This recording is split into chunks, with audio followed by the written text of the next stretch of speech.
యాక్చువల్గా నాకు చిన్నప్పుడు ఒక చిన్న ఇన్సిడెంట్ అయింది. చిన్నప్పుడు అంటే మరీ చిన్నప్పుడేం కాదు, నేను మెడికల్ కాలేజీలో ఉండగా ఒక ఫుల్ బ్లోన్ సమ్మర్, గుంటూరు ఎండలు తెలుసు కదా నీకు. అవును సార్.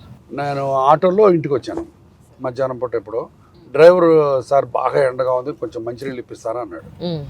సరే రా నువ్వు అని చెప్పి నేను మంచినీళ్ళ నుంచి నేను ప్రమోట్ చేసి నిమ్మరసం ఇచ్చాను. అది నేను ఇచ్చి చాలా గొప్పగా ఇచ్చాను అనుకున్నా. కానీ నేను చేసిన తప్పేంటి, ఆయన్ని అటు వెనక్కి రమ్మని చెప్పి వంటింటి వెనకాల ఒక చిన్న అరుగులాగా ఉంటే అరుగు మీద కూర్చోబెట్టి నిమ్మరసం ఇచ్చాను. మా ఫాదర్ చూశాడు, చూసి తెగ తిట్టాడు. ఏంట్రా ఇట్లా తిడతాడంటే, నువ్వు అతన్ని కిచెన్లోకి పిలిచి నీతో పాటు డైనింగ్ టేబుల్ మీద ఎందుకు కూర్చోబెట్టలేదు, నువ్వేమో ఇక్కడ నిమ్మరసం తాగుతున్నావు, అతను అక్కడ కూర్చోబెట్టావు. అలా నీతో పాటు కూర్చోబెట్టలేని సంస్కారం ఉన్నప్పుడు అసలు పిలవద్దు. అది ఎవరినైనా ఇంట్లోకి పిలిచావంటే వాళ్ళని నీతో పాటు ఎక్కడ కావాలంటే అక్కడ కూర్చోబెట్టాలి. ఆయనకు ఒక సీటు, నువ్వు ఒక సీట్ అంటే నువ్వు పాత రోజుల్లో అంటరాని వాళ్ళు ఉన్నట్టు చేసినట్టు చేస్తున్నట్టే అని ఒక క్లాస్ తీశాడు.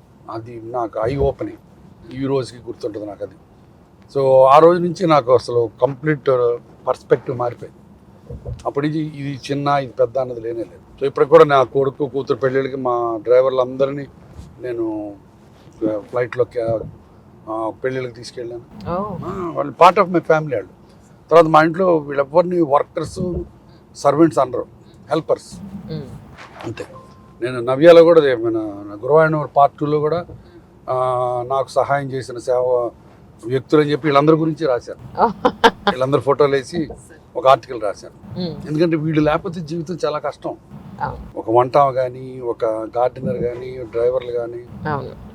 సో వాళ్ళకి ఇవ్వాల్సిన గౌరవం, వాళ్ళకి ఇవ్వాల్సిన వ్యక్తిత్వం ఇది ఇవ్వాలి. సో నాకు అది చాలా ఇంపార్టెంట్. లక్కీగా భవానికి కూడా అదే. ఒక్క రోజు కూడా మా ఇంట్లో మా పిల్లలు కూడా సర్వెంట్ అన్న మాట వాడడం, హెల్పర్స్ అంతే. వీళ్ళందరినీ పేర్లతో పిలుస్తాం. ఇప్పుడు ఇంత ప్రశాంతంగా నవ్వుతూ ఉంటారు కదా సార్, ఏ విషయంలో మీకు ఎప్పుడైనా కోపం వస్తుంటుంది? కోపం మా ఆవిడ నడిచి చెప్తుంది, నీకు చాలా కోపం ఉంటుంది నన్ను. నిజం అంటే నాకు కొన్ని వెరీ సెన్సిటివ్ పాయింట్స్ ఉంటాయి. ఆ సెన్సిటివ్ పాయింట్స్ టచ్ అయినప్పుడు ఒక్కోసారి బాగా పెద్దగా మాట్లాడి అరుస్తుంటాను. కంట్రోల్ చేసుకోవాలనుకుంటున్నాను. కొంతవరకు అయింది, ఇంకా కొంతవరకు కాదు. ఎస్పెషల్లీ హాస్పిటల్లో పేషెంట్లకి ఏదన్నా ఇబ్బంది కలిగే పనులు కానీ, పేషెంట్ల కేర్లో ఏదన్నా డెఫిషియన్సీ వచ్చే పనులు కానీ మా వాళ్ళు ఎవరన్నా చేస్తే ఎమ్మటే ఐ బ్లూ మై ఫ్యూస్. చాలా కోపం వస్తుంది, ఎమ్మటే అరుస్తాను. అది కూడా కంట్రోల్ చేసుకోవాలి, ట్రై చేస్తున్నాను. అదొకటి ఇది. తర్వాత ఇంట్లో అంటే భవానీ మీద పిల్లల మీద పెద్ద అరవను, బట్ ఒక్కొక్కసారి ఏదన్నా నేను అనుకున్న రీతిలో చేయకపోతే ఒక్కొక్కసారి సడన్గా అంత మూమెంటరీ, బట్ ఆ మూమెంటరీ వచ్చినప్పుడు మటుకు బాగా హై వాయిస్లో మాట్లాడతా. అది కూడా తగ్గించుకోవాలి. I think I should do it. Most of the times మీడియాలో వచ్చేది ఏంటంటే, పేరెంట్స్ ఇద్దరూ వాళ్ళ ప్రొఫెషన్లో బిజీగా ఉన్నప్పుడు, పిల్లల్ని పట్టించుకోలేని పరిస్థితులు ఉన్నప్పుడు వాళ్ళు మన చేయి దాటిపోతారు అనేది పాయింట్ ఒకటి ఉంది. కానీ మీ విషయంలో చూస్తే పిల్లలు చాలా చక్కగా అద్భుతంగా చాలా మంచి పిల్లలు రావడం అదృష్టం మా గొప్పతనం కంటే. బట్ డెఫినెట్గా మేము కూడా చాలా టైం తీసుకొని స్పెండ్ చేస్తాం. ఇప్పుడు భవానీ అయితే ఇప్పుడు మన వాళ్ళు వచ్చిన తర్వాత మధ్యాహ్నం 2:30 వరకే వర్క్ చేస్తుంది. మా ఆఫ్టర్నూన్ అసలు పని చేయట్లా. సో 2 కల్లా వర్క్ చేసుకుంటుంది. వస్తూ మనవాళ్ళు పికప్ చేసుకుంటుంది. తర్వాత వాళ్ళతో స్పెండ్ చేస్తుంది. సాయంత్రం వాళ్ళ భోజనాలు తనే పెడుతుంది. సో అసలు స్పెండ్ టైం.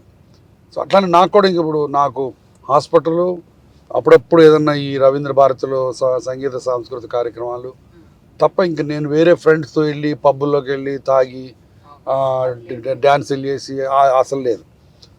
పెళ్ళిళ్ళు తర్వాత పార్టీలు అంటే బర్త్డే పార్టీలు ఆ సోషలైజింగ్ ఉంది, కానీ ఫ్రెండ్స్ తోటి వెళ్ళి కూర్చొని ఇంటికి డేట్గా అట్లా అసలు ఎప్పుడు లేదు. సో కాబట్టి నేను ఏవి కమిట్మెంట్లు అయితే డైరెక్ట్ సాయంత్రం 6-7 కల్లా ఇంటికి వెళ్ళిపోతాను. I spend time with the family. మీరు డాక్టరు, మ్యామ్ డాక్టరు, బాబు డాక్టరు, కూతురు డాక్టర్, అల్లుడు డాక్టర్, ఒక కోడలు ఒకతే. అదే చెప్తా, ఫ్యామిలీ అందరిలో తెలివి కలదు కోడలు, అందుకని అది డాక్టర్ కాలేదని. మిగతా అందరూ డాక్టర్లే. Okay okay. So she's homemaker అండి, లేకపోతే no she is the CEO of the one travel park company. One travel park అని ట్రావెల్ లాజిస్టిక్స్ ఉంది. ఎప్పుడో 7-8 years మా ఇంట్లో కోడలుగా వచ్చేటప్పటికే అది CEO. అప్పటికే అమెరికాలో చదివింది. అండ్ చదివి she is the now CEO of that company. Okay she works మా అందరికంటే ఎక్కువ పని చేస్తుంది. రాత్రి ఇంటికి వచ్చేసరికి అది 8:39 అవుతుంది. ఇప్పుడు జూన్లో మరి ఎందుకంటే బోల్డ్ అంతా ట్రావెల్ ప్లాన్స్, హాలిడేస్ కదా, సో చాలా బిజీగా ఉంటుంది. మీ వరకు మీ లైఫ్ ని Yeah. సంపూర్ణమైన జీవితంగా మీరు పరిగణిస్తారా? అబ్బో, ఆ సంపూర్ణానికి ఇంకా నెక్స్ట్ వర్డ్ ఉంటుంది. దేవుణ్ణి ఎలా థ్యాంక్స్ చెప్పాలో నాకు తెలియదు. అన్ని ఇచ్చాడు నాకు, అంత ఆనందం ఇచ్చాడు, అంత అద్భుతమైన ఫ్యామిలీ ఇచ్చాడు, అంత అద్భుతమైన ఫ్రెండ్స్ని ఇచ్చాడు, అంత అద్భుతమైన ఒక అవకాశం, అద్భుతమైన ఒక ప్రివిలేజ్ పేషెంట్లకు సేవ చేయడానికి. అది నేనేం మదర్ తెరేసా అంటలేదు, బట్ ఆ విద్య ఇచ్చాడు, ఆ ఎక్స్పర్టీజ్ ఇచ్చాడు. ఈరోజు ఇంతమందికి సంవత్సరానికి 4,000 మోకాళ్ళు ఆపరేషన్ చేసి 4,000 మందిని మళ్ళీ నిలబెట్టగలుగుతున్నానంటే అది ఆయన ఇచ్చిన ఇదే కదా. ఇంతకంటే ఇంకేం కావాలి Anjali? Oh boy, this life is so good, I'm telling. అది దేవుడిని ఎన్నిసార్లు థ్యాంక్స్ చెప్పినా తగ్గదు నాకు. యూట్యూబ్ లో ఈ మోకాళ్ళ సర్జరీ వాటి గురించి వీడియోలు ఏవో చూసాను సార్. ఏంటో చెక్క మొక్కను కొట్టినట్టు ఇలా పెట్టి టపా కొట్టేసి చెక్కను డ్రిల్ చేసినట్టు డ్రిల్లింగ్ చేసి నిజంగానా?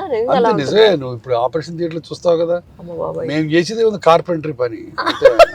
మేమంతా కార్పెంటర్ని, ఒక డాక్టర్ అని చెప్పుకొని బతుకుతుంటాం, కానీ మేము చేసేది కార్పెంటరీ. అక్కడ అంత కష్టమా sir? Bone born like hard Ivory లాగా ఉంటుంది కదా. సో సా ఉపయోగించాలా, హ్యామర్ ఉపయోగించాలా, అన్నీ హడావిడిగా ఉంటుంది లోపల. అంతా ఫుల్ సౌండ్స్. చాలా మంది పేషెంట్లు, సార్ మాకు ఫుల్ ఎనస్థీషియా ఇవ్వండి, ఆ సౌండ్ భరించలేకపోతారు. లోకల్ కాదు, జనరల్ ఇచ్చేమని అడుగుతుంటారు. Oh my god, oh my god. కానీ నిజానికి ఒక హ్యూమన్ బాడీ అలా ఓపెన్ చేసేటప్పుడు అలవాటు అయిపోతుంది సార్. అలవాటు అయిపోద్ది, మొదట్లో ఉంటుంది కానీ బట్ తర్వాత అలవాటు అయిపోద్ది.